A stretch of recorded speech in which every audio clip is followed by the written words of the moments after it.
Today, on Day One Outdoors, we return to small waters on the southern Oregon coast in search of fall Chinook.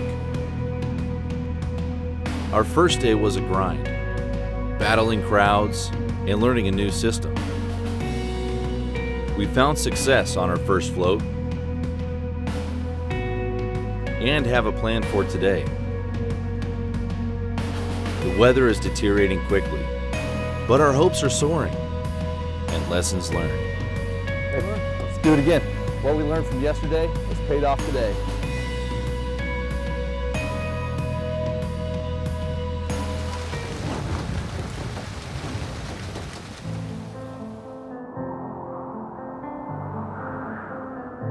The forecast, showers and thunderstorms today with strong southwesterly winds to 37 miles per hour. It's a numbers game, especially for the situation that we're in. We're coming off of a high water event here 48 hours ago. The outdoors is not a hobby.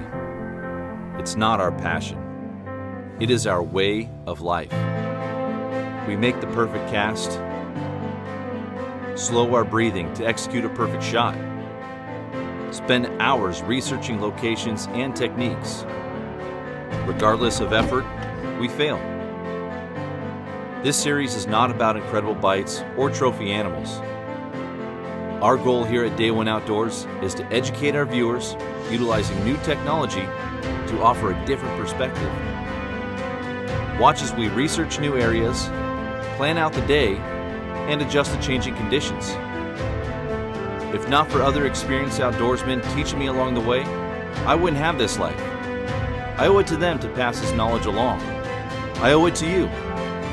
Join us here on Day One Outdoors, and let's learn how to become more successful in the field and on the water from day one.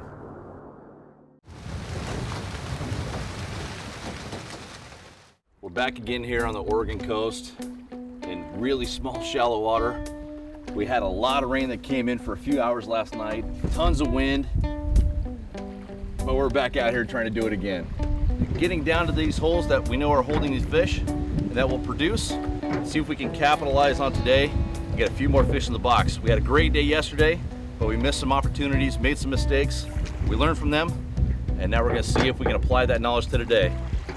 So time to go through the next riffle here in the dark. Kyle, Steve, and Chuck are already here. They came down a few minutes earlier. We waited for a bit more light to come down, and the hole is all ours. Now is our chance to take advantage of this opportunity, deal with the wind and rain, and see if we can't capitalize on it and get a few fish in the box here in the next hour. I got here early this morning, and probably my third cast threw out bobber and eggs. Steve caught it using bobber and eggs, little tuna belly, kind of gave it a bunch of scent.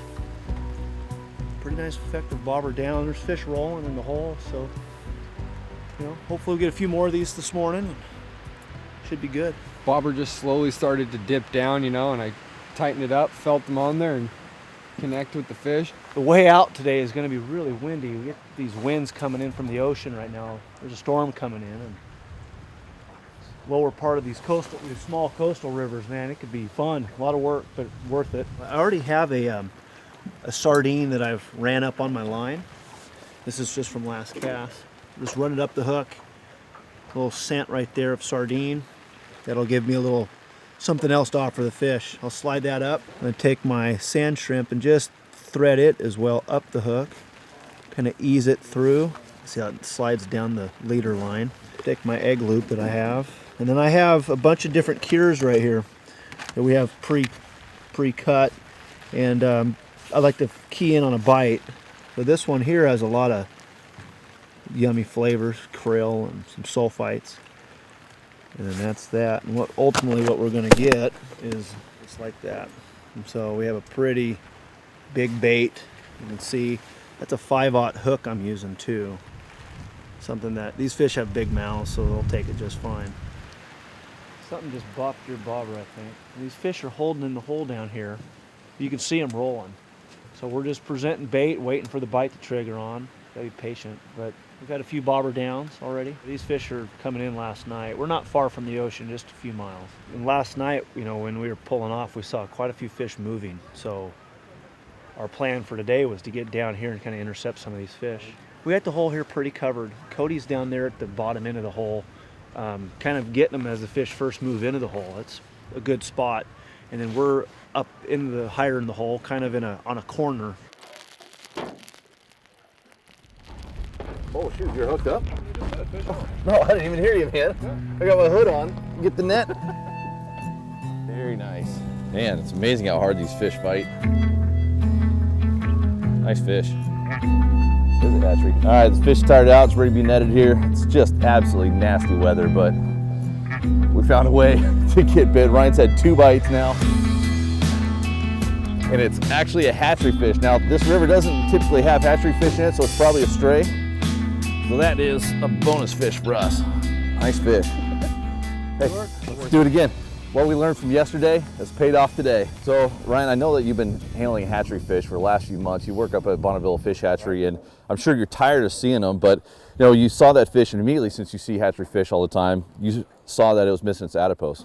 Right. That's just natural for me, you know, always looking in the back of the fish, looking for fins or not, and just noticed that, which you kind of talked about already. Bonus fish for us. They don't have a hatchery on this system, so we'll take this fish, harvest it. It's a buck. It's got a little bit of color. Been in the river for a few days, but you know the meat's going to be good for fall Chinook. It's going to be a real nice fish. And the regulations out here are that you can keep 2 Chinook per person, but because there aren't typically hatchery fish out here, you know, just from an ethical standpoint, we don't need a lot of fish. We're fortunate to have access to a lot of it, especially after a great fall. So our plan was to only keep 1 Chinook per person for wild fish, but since we did end up getting a hatchery, bonus fish. Take it out of the system. That's what they're here for, to You got harvest. it. Born to be bled. Got it. I waited too long. Dang it. That was that snag, dude. No way. Not the way it went down that fast. Look at my bait, dude. The day is off to an incredible start. That was fishy. It shot down really fast. Multiple bites with several in the box. The wind and rain continued to batter us as the bobbers drifted downstream. Totally dumped on over there in that. It's right out in the open. I think we've just got some kind of cover or something. But when the fishing is this good, no amount of soaked rain gear will keep you off the water. At Pavati Boats, we demand perfection. Our engineers turn to aerospace technologies and materials to design and build the lightest, most stable, best rowing drift boats ever developed. For us, versatility is essential. And with over 16 patents and counting, including our trademark drifter doors, quick lock seat systems, and the industry's only true level floors, the Pavati revolution has begun. Experience it now at PavatiMarine.com. Every once in a while, a new lure comes along that catches every angler's attention. It could be because of all the irresistible colors and finishes, or the patented skip beat action. Or maybe it's the wide variety of sizes designed for salmon, trout, walleye, steelhead, mackinaw, and more. But just for the record, we know one thing for certain. We didn't design the maglip to catch fishermen. Yakima Bait Company. Day One Outdoors is your full-service guide to the Pacific Northwest and beyond. Join us on the water targeting salmon, bass, steelhead, and more. For those with adventure in mind, Day One Outdoors offers hosted trips to the South Pacific. Join Cody and Samoa this winter chasing massive blue marlin and other pelagics in this tropical paradise, all for less than fishing in Alaska. Contact us via our website to book your next adventure today. The incoming tide this morning meant fresh fish entering the river, but it also created a lack of current. When this occurs, bobber fishing will be your primary technique. We took a moment to break down the bobber rigs that allowed us to be successful so far today. We're going to take a moment here right now and talk about why we stopped here and also the rig that has been working for us so far today. So we were just floating down river, getting down to a spot that we hooked the fish yesterday, but we saw a couple fish roll right here along this bank. And now obviously the fish are moving, it's raining, it has been all day, and so the water level should be coming up, a lot of fresh fish moving in. So when you see jumping fish, don't be afraid to stop, pull over, and try and put a couple baits through them or back troll through them. Even if it is only 2, 3, 4 feet of water, the fish are obviously there, they're moving, they're active, and they'll be aggressive. So let's move right now onto the rig that's been working for us here today. Starting off with the rod. This actually is just a Lamiglass Pro bouncer. It's designed for back bouncing. We've been using it for bobber fishing today. Just out of the drift boat, I like shorter rods. You know, a lot of times we're not making long casts, especially here in small water. And it's just an 8-foot medium heavy. It's a 10 to 20 pound rod. It works great. Plenty of backbone to control these fish that are fresh out of the ocean. Now the reel, we're going with a low profile reel. It just fits in your hand better, especially when you're casting all day long. It won't wear you out as much. The line, this is 65 pound Maxima braid. Works really well, floats high in the water. We don't need something that heavy, a 65 pound, but the reason why I go with this heavier line is because it'll float up higher in the water column and stay up on that surface. It just makes mending your line a lot easier. Now moving on down the setup here, we put our bobber stop in place, and then your bobber stop bead down to a 1 ounce float, and then a rubber stopper bead. These are pretty slick. It just keeps your bobber from getting too beat up, bouncing against the swivel there on your inline weight. Now this inline weight here, we got a 3/4 ounce inline weight for the 1 ounce bobber because your bait is gonna weigh right around a 1/4 ounce, so it'll float about right. Now we're gonna go down to 30 pound Maxima fluorocarbon leader, and here's how we've been setting up our bait. So we're just taking about a golf ball size, maybe a little bit smaller, glob of eggs here. And the way I set it up is I put my hook through once, then twice. You open up your egg loop on your snell knot here on your hook. And our hook is anywhere from a 3/0 to a 5/0. This one here is a 5/0. Open up your snell, grab a hold of the eggs, pull it tight. And then I take my sand shrimp, pop the tail off, and I'll start right where that yellow guts are coming out right there. And the soft part, put it through once, and then there's a harder section of exoskeleton on the bottom near the tail. And I'll put that section through, and that'll help keep everything on there. And this has been the setup that's been working for us today. At Pavati Boats, we demand perfection. Our engineers turn to aerospace technologies and materials to design and build the lightest, most stable, best rowing drift boats ever developed. For us, versatility is essential, and with over 16 patents and counting, including our trademark drifter doors, quick lock seat systems, and the industry's only true level floors, the Pavati revolution has begun. Experience it now at PavatiMarine.com. Every once in a while, a new lure comes along that catches every angler's attention. It could be because of all the irresistible colors and finishes, or the patented skip beat action, or maybe it's the wide variety of sizes designed for salmon, trout, walleye, steelhead, mackinaw, and more. But just for the record, we know one thing for certain. We didn't design the maglip to catch fishermen. Yakima Bait Company.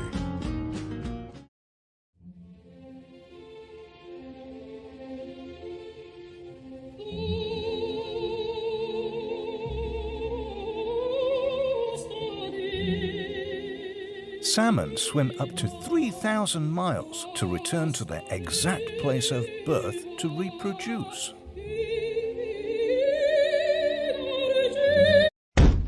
Well, most of the time.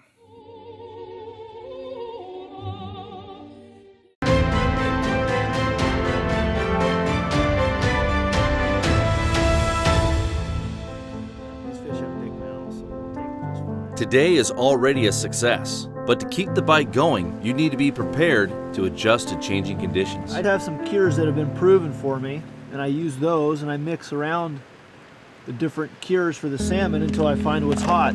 Some of these have different things in them. Some are sugar-based, some are sulfite-based, some have some added flavors to it like krill. Salmon can be finicky on a bite, so we like to give them options. I mean, there will be a bait that keys on, and that's the bait that we want for the day, but it will change too. So we're all trying different baits. Steve's had a bait that's worked very well for him already today, but we're not gonna run all 3 rods that way because we want to see if something else keys on at a particular time. So I'm just bouncing around until my bobber goes down, and then that's what I'll stick with for a while. I don't know, we got just part of the hole right now, I guess. They got their second fish, that's good. We're gonna stay here.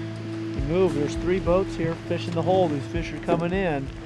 We just got to wait for a bait to make it happen. Ryan's hooked up again, and what was so odd is we've been talking about how we've been getting these really light bites, and the bobber's barely going under, and we watched that one go under 2 or 3 times, and then finally Ryan just reeled down tight on it while it was bouncing around lightly, and he hooked up. We thought it might have been a smaller fish, but it's definitely not.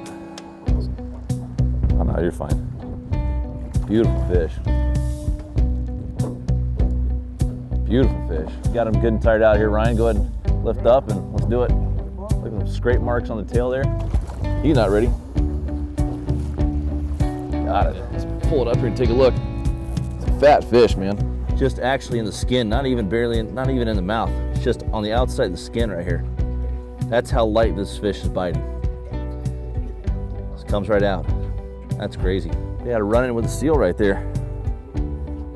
That's fresh too, just in the last day. Gonna darken up on its dorsal. Well, if you can't beat them, join them. Ryan is on a pattern here. He's using one of our 4 Kiers and at 7.5, 8 feet. That's fish number 2. Again, light biter, real light. That one actually bit it 2 or 3 times before it actually kind of pulled the bar about halfway down. And I just started reeling. Yep. Felt the weight and set the hook. This is what we got. Beautiful fish, man. And it looks like it had a little run-in with a sea lion here recently. A little bit marked up here on its caudal fin. But hey. Definitely a brighter fish, newer fish. Yeah. Great. Fat, great just bite. Thick. Thick, all the way back to the tail. This is a native fish to this river, but we're allowed one of those a day, so take that. You got it. Nice fish. And that cure that we're using, most guys have been saying that they've been catching them on a really hot cure. This one's actually a bit sweeter. And what that means, the difference between a hot cure and a sweet cure, the hot cure has a lot of salt in it, a lot of sulfites. A sweet cure is just a little bit sweeter, not as much salt, and a little bit of sugar to it. So seems to be working. You're liking it. All right, I'm switching my gear right now. These fish that are moving in, they're getting first pass on these fish. And it's a narrow spot. And there's a nice little, it kind of benches off into a little drop right there. It's definitely where those fish are coming in and maybe holding for a second before they're coming in the hole. Either way, they're doing a really good job. That's good. Right here. There's a nasty snag right there. I'm gonna kind of force this fish out, hopefully. I'm gonna switch the sides. I got my drag pin pretty tight so I can get him out of that snag that we had.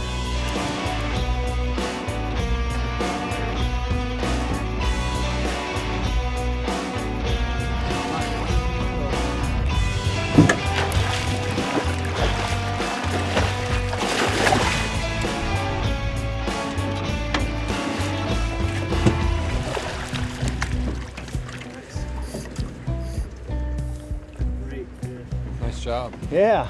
Good job. Just when we thought all was lost, thinking about moving down and trying to chase the fish, we know they're here. We just had It's a hatchery. Hey, that's a bonus fish, man. Nice work. Let's take a look at it. Yeah. It's Good good bait. See, look at this right here. Look how the bait is just swallowed down there. Really deep. That's a good hatchery fish. And not to lie, I wasn't Sea paying lice. attention. I felt the fish on my rod before I set the hook. Really? I was completely spaced off watching those guys. Oh, we all were. Yeah. Good sea lice on them. Nice fish. Nice hand. Look at that nice soft face. Good job. And a nice bonus hatchery king. So Yeah, good job. cut the gills just right through the top.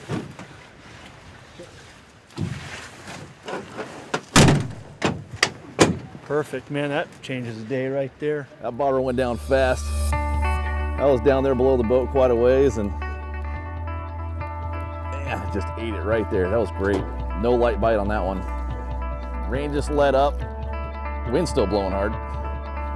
Whoa, whoa, whoa, whoa, whoa. There he is. Bright fish.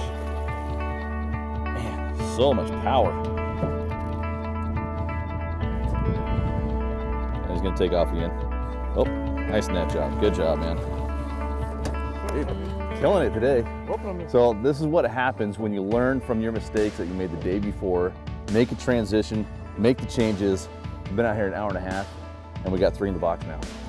One more. That's a great day, man. In it goes. Call those guys, see if they want to come over. Well, here's my first fish of the day.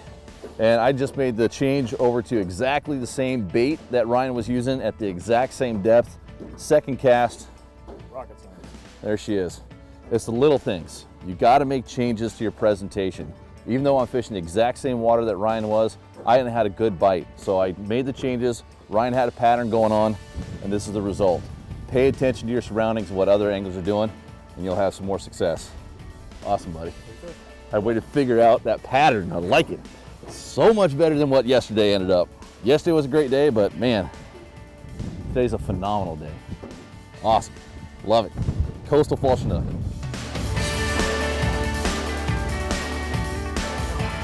Box is filling up. Ryan and I already have our 2 wild fish and our 1 bonus hatchery fish. So what we're gonna do now is we're gonna head on down river, try some different techniques, try and see if we can get some fish to bite on some other stuff. Just do a little catch and release and hopefully get 1 more hatchery fish. Again, we're allowed 2 Chinook per person, but we're only gonna keep 1 wild each.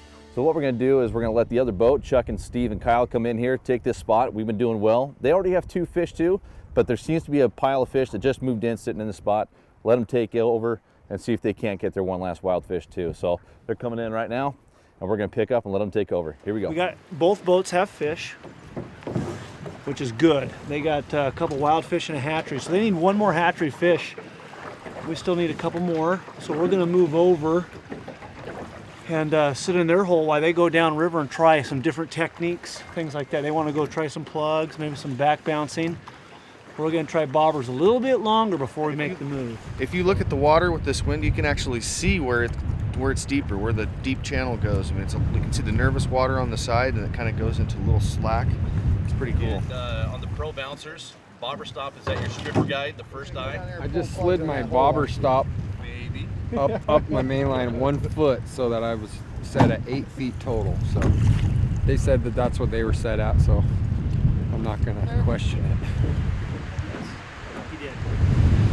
We just pulled out of the hole there and let the other boat take over our spot. Now they already had 2. They had 1 wild and 1 hatchery, and us, we're almost tagged out. You know, we said that we were each going to keep 1 wild fish. Ryan did catch a hatchery, so he's tagged out. So he's on the oars now. I'm just going to kind of bobber fish through all this slack water until we find some current. Then we're going to switch it up, go back to mag lips that gave us some success yesterday, and see if we can't have some fun with some different techniques. Maybe get lucky and get 1 more hatchery fish before we wrap up the day here. It's only 8:30, it's early. Today's just been awesome. We worked really hard yesterday, but we learned from our mistakes, saw what was being successful for other boats, learned from them, made changes to our approach and our system, and within what, hour and a half, we had a few bites, 3 in the box, and we could go right back down, call it a day, and it'd be a great day. But we're gonna see if we can have a little bit more fun and get 1 more hatchery fish. So Ryan's gonna be on the oars here. I'm gonna cast in some slack water, and we're already seeing some fish moving through. We're gonna give this hole 1 more pass with our bobbers. We've caught fish in here. It's been fine. Cody got fish, we got fish. It's been an awesome morning.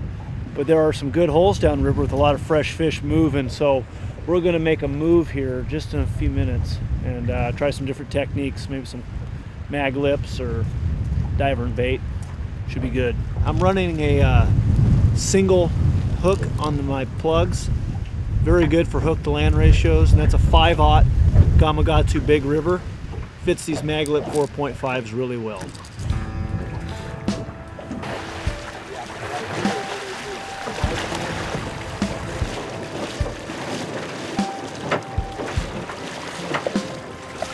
Get that plug rod right on the right side here, dude. I'm gonna run back up.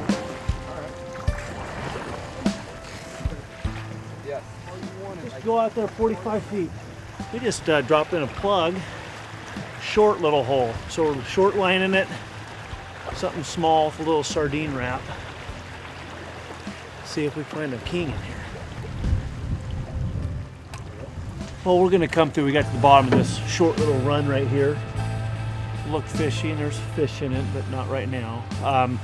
This next hole, we caught a fish in it yesterday, or at least Cody did. There's some bank fishermen in there, so we have to be careful, but we're gonna hopefully get the top end of it. If we can't, because of bankies on the, fish in the hole, we'll move down to a fresh hole with nobody in it. So, but it did have a nice drop in at the head of the riffle, so we'll see. Be a good spot to catch one on a quick fish or a maglip. The river's still on a pretty good drop. Yesterday when we came through here, there was moving water in this hole. I was hoping we'd have some more of that today because it would have been a great spot to run our maglips. But we're going to let these guys have their hole, and we're going to move on down.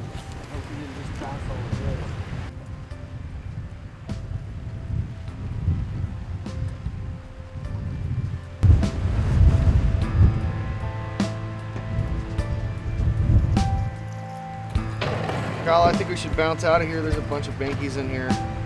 Let them have it. Go down and get another good one. Yep.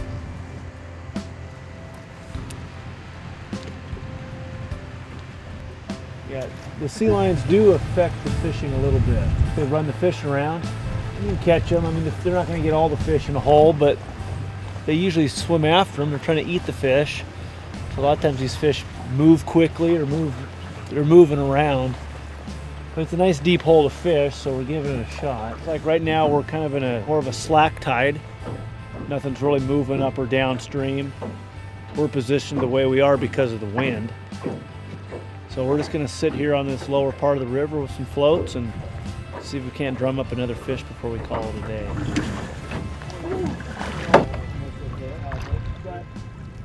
Today was a fantastic day out on the water, and eggs were the ticket. And right now what we're gonna do is take some of these hens that we caught and put the eggs into these Ziplocs. Now the first step to having great eggs is bleeding the fish. You cut the gills right at the rakers, and that gets all the blood not only out of the meat, but also out of the eggs. That keeps your eggs really nice, high quality, and it keeps the blood out of them, and the blood will actually deteriorate the eggs. So now, we're gonna come down to the fish, start at the vent, put your blade in there, just go straight up to the chin. There's our eggs right there. It's really easy to pop them out. Start at the bottom, break the membrane, work your hand up to the top and do the same. See that most of the blood is out except for that main artery that goes through the entire length of the skein. So now what we'll do is we'll put these into our Ziploc bag, take them back to the house, and start the curing process.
For more information or to book a guided trip with us here at Day One Outdoors, visit day1outdoors.com or d10.tv.